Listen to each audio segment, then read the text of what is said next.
Bonjour à tous et bienvenue à cette édition rétrospective sur votre chaîne. Le suspense a pris fin. Bruno Tshibala Nzenze est le nouveau Premier ministre de la RDC depuis ce 7 avril dans la soirée. Cette nomination qui a surpris plus d'un est intervenue dans le délai de 48 heures annoncé par le chef de l'État lors de son adresse à la nation devant les deux chambres réunies en congrès le 5 avril 2017. Bien avant, dans la journée, Sami Badibanga-Ntita a remis sa lettre de démission et de son gouvernement au chef de l'État, ce qui est tout à fait logique après l'adresse du président de la République à la nation. Et enfin, comme chaque année, le monde a célébré ce 7 avril la journée mondiale de la santé. La dépression, parlons-en, est le thème de cette célébration 2017. Question d'informer sur ce fléau planétaire en cette date qui marque la création de l'Organisation mondiale de la santé. Les membres de l'opposition doivent lui présenter la liste des candidats sur laquelle il doit nommer le Premier ministre chargé de conduire le processus électoral conformément à l'accord du 31 décembre 2017. Joseph Kabila l'a dit ce mercredi 5 avril au cours de son très attendu message à la nation devant les deux chambres du Parlement réunies en congrès. Le chef de l'État a dit avoir pris cette décision au terme de consultations qu'il a menées ces 2 derniers jours pour décanter les 2 points restés en suspens pour la mise en œuvre du dit accord, à savoir le Premier ministre et le président du Conseil national de suivi de l'accord. Joseph Kabila a invité les membres du Rassemblement à surmonter leurs querelles et harmoniser leurs vues pour lui produire cette liste des candidats et leur profil afin d'accélérer le processus de formation du gouvernement. Comme relevé dans mon message de novembre 2016, et tenant compte du fait que le pays ne doit plus être l'otage d'intérêts personnels et de lutte de positionnement des acteurs politiques, le Premier ministre sera impérativement nommé dans les 48 heures.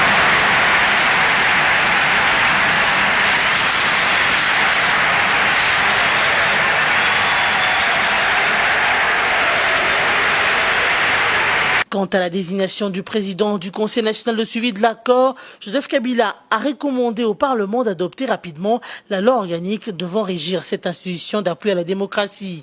Il a également engagé la classe politique à accélérer les tractations en vue de la désignation dès l'entrée en fonction du prochain gouvernement d'une personnalité consensuelle devant diriger cette institution. Quant à la présidence du Conseil national de suivi de l'accord, je demande aux 2 chambres du Parlement d'adopter rapidement la loi organique y relative, en même temps que j'en appelle à l'accélération des tractations au sein de la classe politique en vue de la désignation dans la foulée, dès l'entrée en fonction du nouveau gouvernement, d'une personnalité consensuelle devant présider cette structure.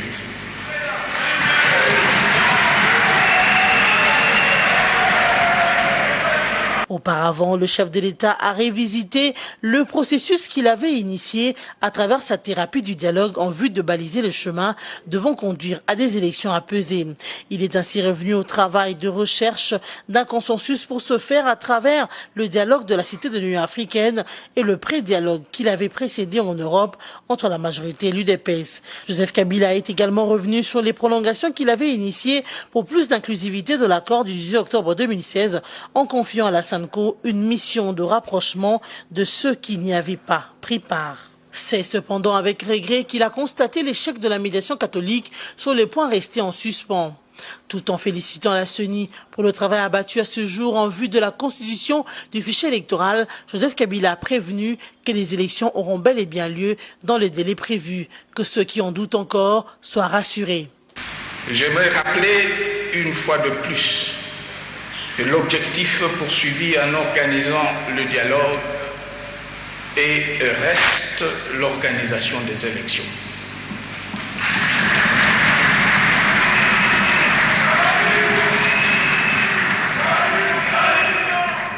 Je félicite pour cela notre centrale électorale qui, dans des conditions extrêmement difficiles,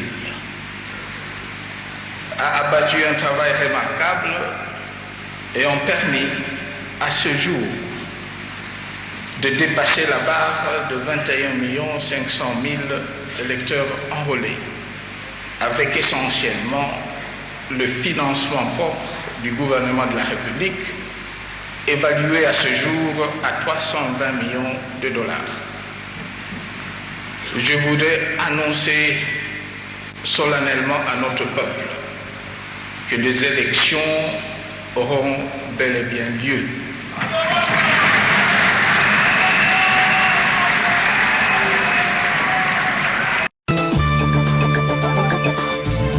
La crise sécuritaire au centre de la RDC et la situation socio-économique de l'heure n'ont pas échappé à l'attention ni aux préoccupations du chef de l'État. Dans le premier volet, Joseph Kabila s'est suffisamment apaisanti sur la situation dans l'espace kassaïen, marqué par des tueries atroces des civils, les mutilations des policiers et militaires, ainsi que l'assassinat des experts de l'ONU et l'un de leurs accompagnateurs. Joseph Kabila a retracé brièvement l'origine de cette situation qui est partie d'un conflit coutumier pour atteindre le niveau du terrorisme. Si l'énigme coutumière a trouvé un début de solution suite aux efforts fournis par le gouvernement, le président de la République a constaté que les atrocités s'y sont poursuivies au point d'affecter la paix et la stabilité, non seulement de la région concernée, mais aussi de l'ensemble du pays. Joseph Kabila a alors annoncé que le gouvernement va désormais rétablir l'autorité de l'État par tous les moyens légaux possibles. Une ordonnance a déjà été prise pour instaurer une zone opérationnelle dans le Kasaï et d'autres mesures ont été prises dans le même objectif. L'énigme du départ au contour coutumier a été dénouée à travers un processus politique et administratif initié par le gouvernement central. Face aux atrocités inacceptables commises sur des victimes innocentes et en raison de la persistance de troubles à l'ordre public, mettant en péril la paix et la stabilité du pays, il ne nous reste plus qu'à déférer à notre obligation constitutionnelle, celle de rétablir l'autorité de l'État dans cette partie de la République par tous les moyens légaux possibles. C'est ici le sens des ordonnances que je viens de signer, mettant en place un secteur opérationnel dans le Kasaï. Tout en promettant que les auteurs civils et militaires de toutes les atrocités répondront de leurs actes, il a lancé un appel au calme avant d'inviter les jeunes à renoncer à leurs actions criminelles. Sur le volet socio-économique, Joseph Kabila a commencé par déplorer à nouveau la fragilité de l'économie congolaise, trop portée sur le tertiaire et tournée vers l'importation des biens de consommation courante, tout en se limitant à des exportations de brut sans valeur ajoutée. À cette difficulté a-t-il poursuivi s'ajoutent plusieurs autres écueils à l'éclosion tels que les fraudes diverses, la lourdeur de la parafiscalité ainsi que le climat des affaires qui doit être continuellement assaini. Il faut donc inverser ces tendances pour sortir de cette ornière. Notre pays ne saurait plus indéfiniment être ce grand marché offrant l'opportunité d'affaires et d'emploi au peuple de pays tiers au détriment de sa propre population et de son économie.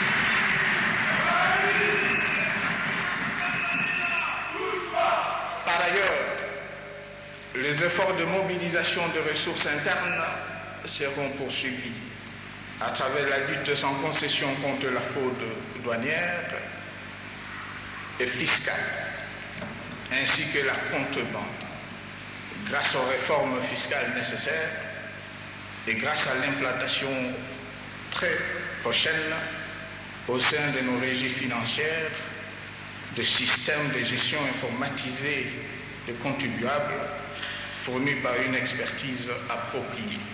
Le président de la République est aussi revenu sur sa vision qui a conduit à la levée des options pour la promotion de PMI et PME, spécialement celles engagées dans l'agro-industrie pour la création des richesses et la diversification de l'économie. L'objectif, a-t-il indiqué, est que la RDC parvienne à produire ce que ses populations consomment en y conférant une valeur ajoutée ainsi qu'à ce qui est destiné à l'exportation. En plus des investissements publics légitimes, l'option est donc définitivement levée de promouvoir le soutien au secteur privé productif à travers particulièrement l'appui direct aux petites et moyennes industries et aux petites et moyennes entreprises, spécialement celles engagées dans l'agro-industrie, inscrivant leurs activités dans le cadre des chaînes de valeur. Il nous faut en effet produire ce que nous consommons, comme j'ai eu déjà à le dire, conférer de la valeur ajoutée à nos produits destinés non seulement à la consommation domestique, mais aussi à l'exportation en vue de les rendre plus compétitifs. Enfin, le président de la République est revenu sur sa préoccupation quant à l'implication de la jeunesse dans le développement du pays. Il s'est félicité des actes déjà posés dans ce cadre, notamment la promulgation de la loi sur la sous-traitance. Il a aussi fait part des instructions faites aux entreprises du portefeuille de privilégier la résorption du chômage des jeunes.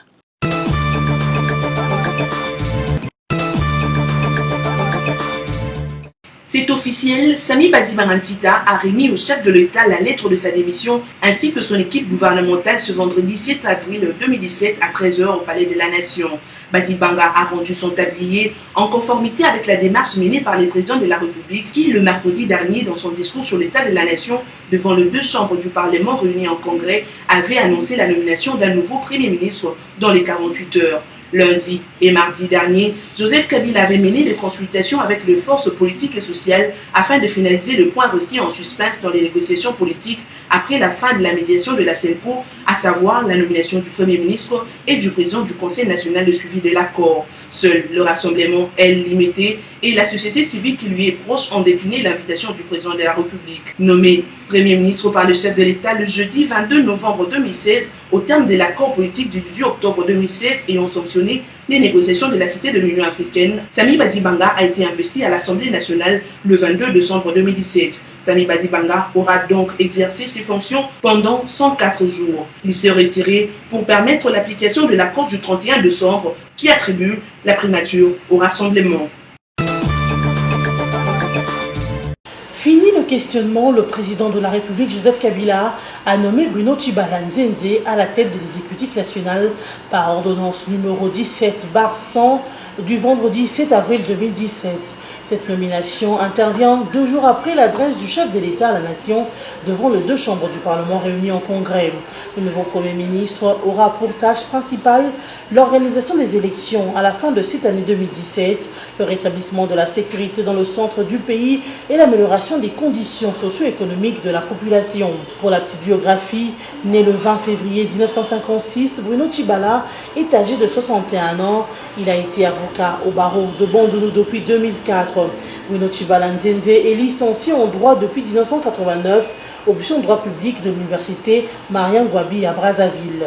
Il a été aussi expert détaché à l'ONUDI PNUD de 1985 à 1986. Bruno Tshibala est l'un des pionniers de l'Union pour la démocratie et le progrès social UDPS, compagnon de lutte de Etienne Tshisekedi Mulumba.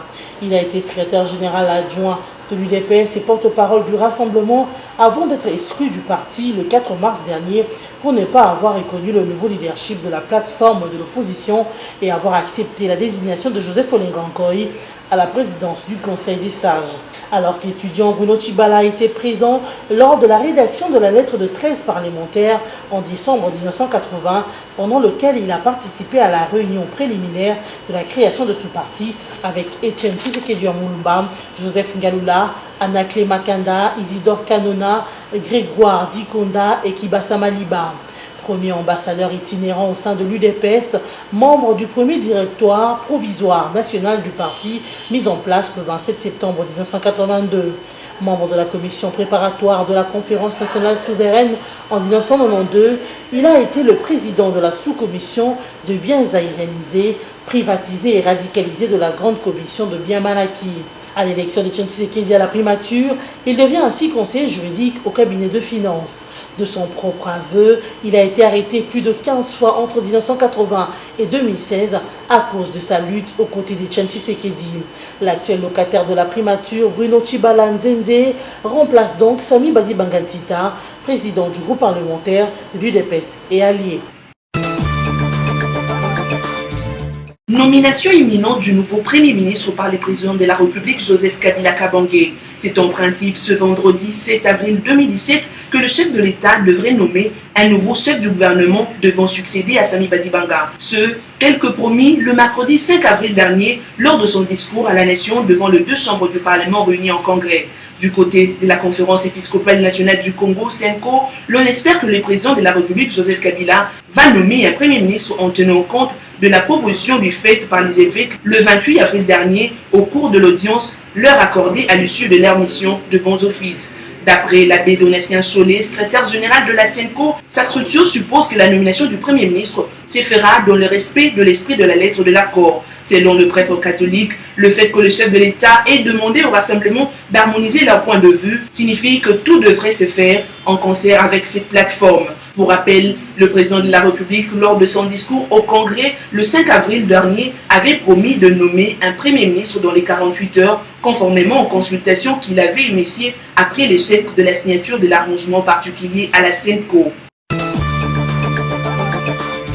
Félix Tshisekedi, président du Rassemblement, persiste et signe.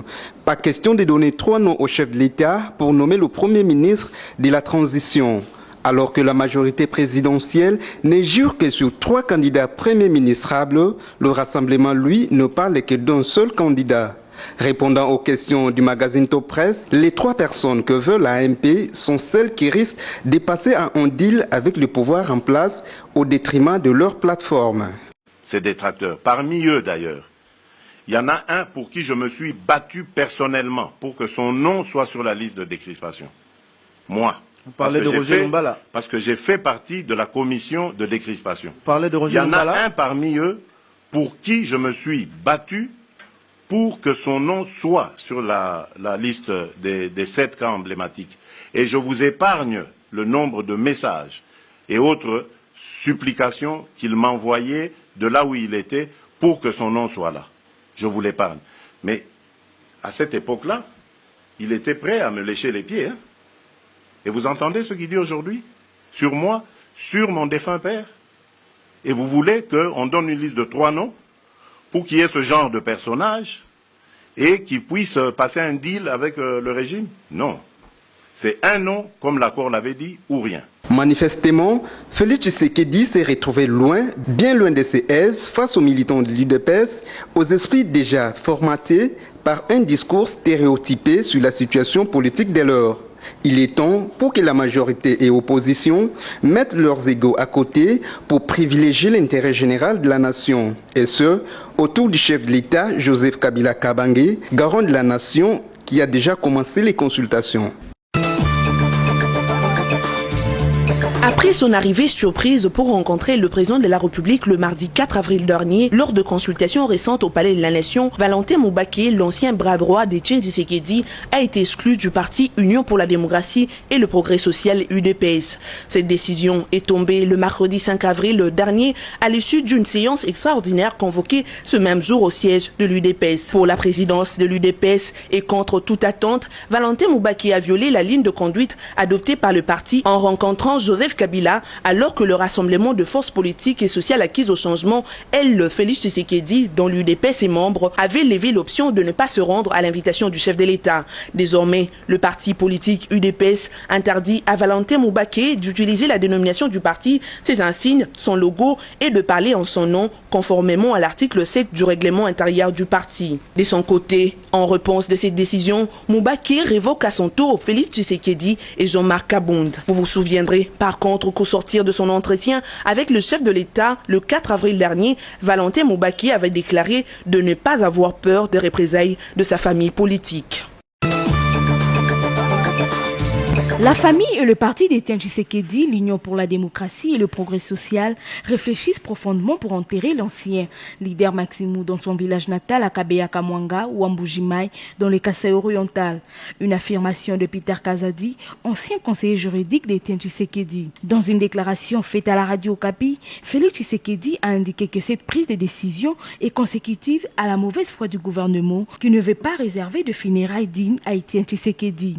Il s'agit d'un droit et non d'un soutien pour enterrer l'ancien président de l'IDPS, car il a exercé plusieurs fonctions, dont la dernière est celle du président du Conseil national du suivi de l'accord du 31 décembre 2016 à martelé Peter Kazadi. Rappelons que le gouvernement congolais a cependant donné un espace de 500 mètres carrés au cimetière de la Gombe pour enterrer l'opposant historique et que cette offre a été refusée par les proches du disparu.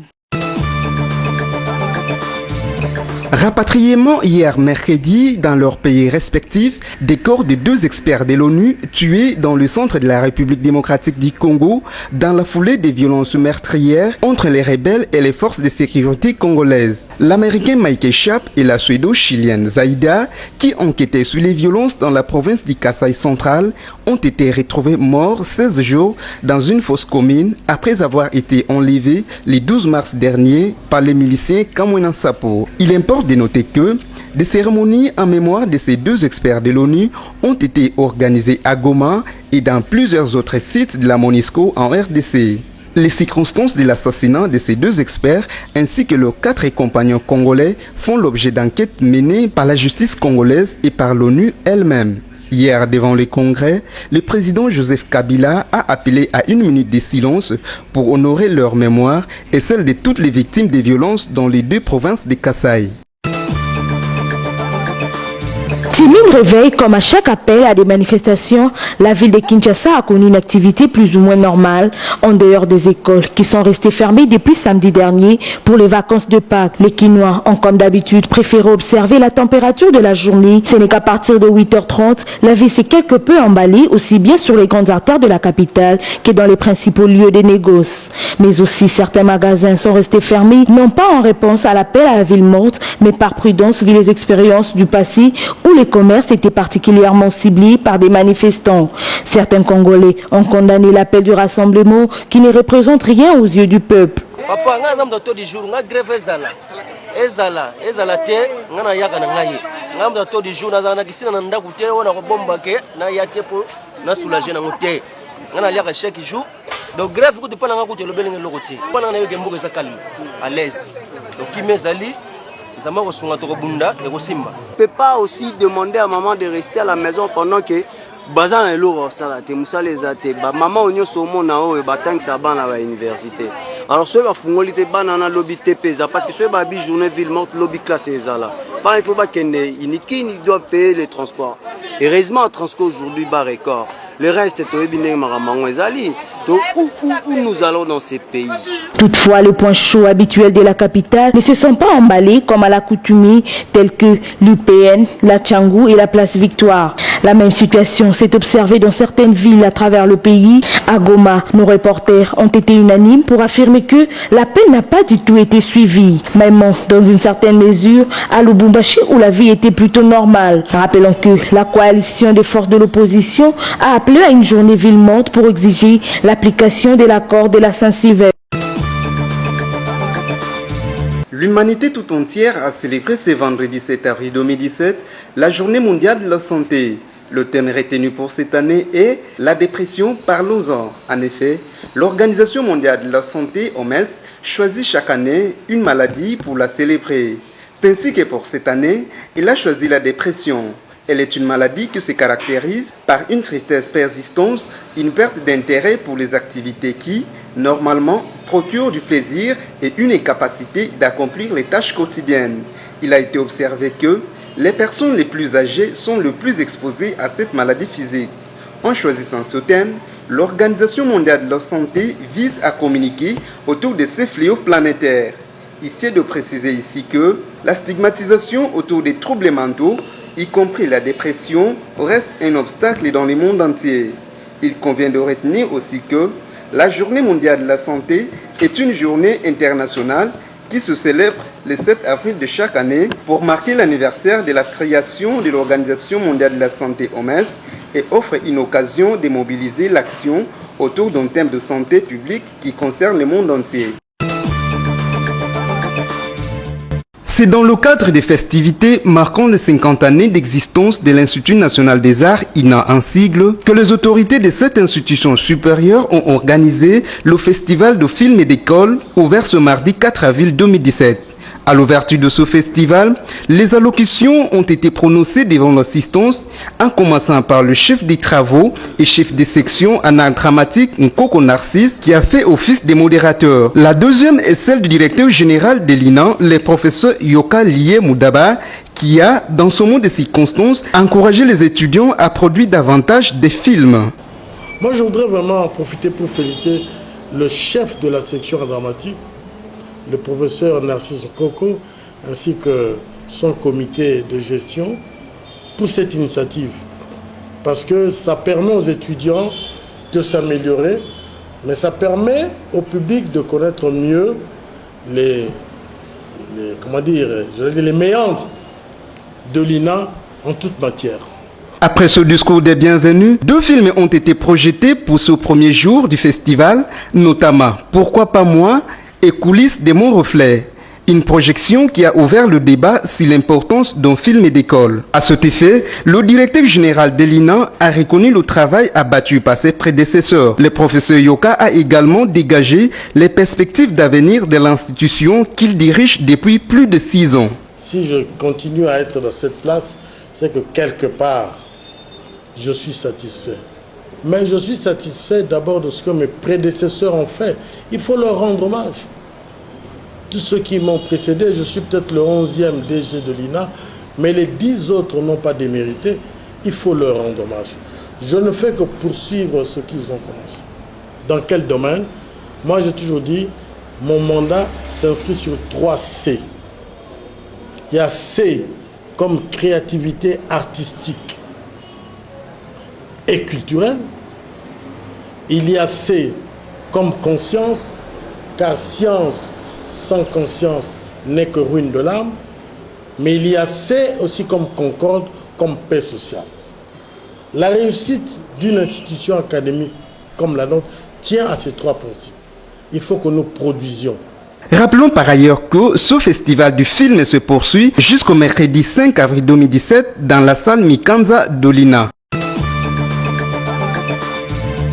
C'est ce mercredi 5 avril que s'est clôturée la première édition du Festival du film d'école organisé par l'Institut national des arts à l'occasion de la célébration de ses 50 années d'existence. Après l'annonce du programme de la cérémonie faite par Faustin Kangou, professeur d'art dramatique, 4 films ont été projetés, notamment Héritier, Homicide, Kilik et Mon père n'est pas mon père. Une série de projections qui a permis à la réalisatrice du film Héritier, Carmen Dianzenza, ainsi qu'à l'acteur principal âgé de 7 ans seulement, de réagir aux préoccupations de l'assistance. Bon, le film Héritier, ça m'a beaucoup touché. L'inspiration m'est venue de mon neveu. C'est lui qui m'a plus inspiré parce que c'est un enfant qui adore les cinémas. Il me dit souvent que comment il savait quand je serais acteur de cinéma. Alors on ne voit pas souvent les difficultés d'être un acteur. Des fois les parents refusent qu'on soit acteur. On dit c'est quelle sorte de métier? C'est pas vraiment favorable pour une vie meilleure à l'avenir. Donc c'est plus mon neveu qui m'a inspiré à faire ce film. De son côté, le professeur André Yoka Lié Moudaba, directeur général de cette institution, a dans son mot de clôture félicité le professeur, encouragé ses administrés, mais aussi les étudiants pour le travail abattu pour la réussite de cette édition. Distingués membres de la section art dramatique, distingués professeurs et chers collègues, je voudrais dire le plaisir et la satisfaction que j'ai éprouvé pour cette initiative originale. Ne serait-ce qu'à cause de son originalité. Cela mérite d'être applaudi et encouragé. Signalons par contre qu'à l'issue de cette deuxième et dernière journée, plusieurs réactions, remarques et encouragements ont été faites pour permettre aux initiateurs de s'améliorer aux éditions prochaines.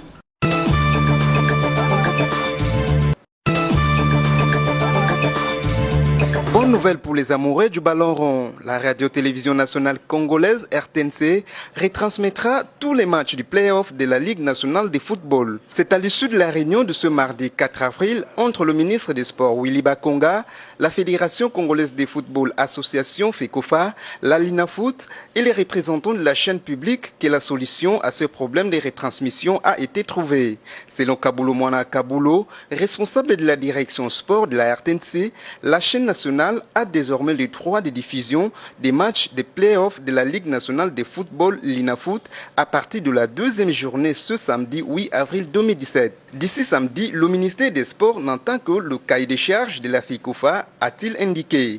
Réunis au siège de la FECOFA, les trois parties ont, dans un premier temps, tablé sur les matchs qui vont se jouer à Kinshasa. C'est justement au cours de ces échanges que la RTNC présentera un cahier de charges pour une couverture nationale de ce championnat qui, doit-on le rappeler, ne se joue que dans 4 villes de la RDC, à savoir Bukavu, Lubumbashi, Kinshasa et Mbuji-Mayi. Du côté de la chaîne nationale, elle se dit prête à couvrir et à assurer la retransmission des matchs The Club Don Bosco du samedi 8 avril et DSMP Sangabalende du dimanche 9 avril au Stade des Martyrs. Et pour les retransmissions des matchs de Mazembe à Lubumbashi et Concorde de Kadutu au Sud Kivu, la RTNC étudie les dispositions techniques lui permettant d'y parvenir. La République démocratique du Congo recule de 3 places au classement du mois d'avril de la Fédération internationale de football association. La RDC était classée 38e au mois de mars dernier, mais actuellement elle occupe la 41e place sur le plan international. Le pays maintient cependant la 6e place sur le continent africain. Par ailleurs, le Brésil prend la première place à ce classement du mois d'avril, place qu'il n'a pas occupée depuis 7 ans. L'Argentine et l'Allemagne complètent de leur côté les trios de la tête de ce classement FIFA. Pour le continent africain, les trios mis en tête du classement n'a pas changé. L'Égypte occupe toujours la première place, dévançant le Sénégal et le Cameroun. Le prochain classement mondial FIFA sera publié le 4 mai 2017. Mesdames et messieurs, voici le rappel de titre. Le suspense a pris fin. Bruno Tshibala Nzenze est le nouveau Premier ministre de la RDC depuis ce 7 avril dans la soirée. Cette nomination qui a surpris plus d'un est intervenue dans le délai de 48 heures annoncé par le chef de l'État lors de son adresse à la nation devant les 2 chambres réunies en congrès le 5 avril 2017. Bien avant, dans la journée, Sami Badiba Ngantita a remis sa lettre de démission et de son gouvernement au chef de l'État, ce qui est tout à fait logique après l'adresse du président de la République à la nation. Et enfin, comme chaque année, le monde a célébré ce 7 avril la journée mondiale de la santé. La dépression, parlons-en, est le thème de cette célébration 2017. Question d'informer sur ce fléau planétaire en cette date qui marque la création de l'Organisation mondiale de la santé. C'en est fini pour ce soir. Merci d'avoir suivi cette rétrospective.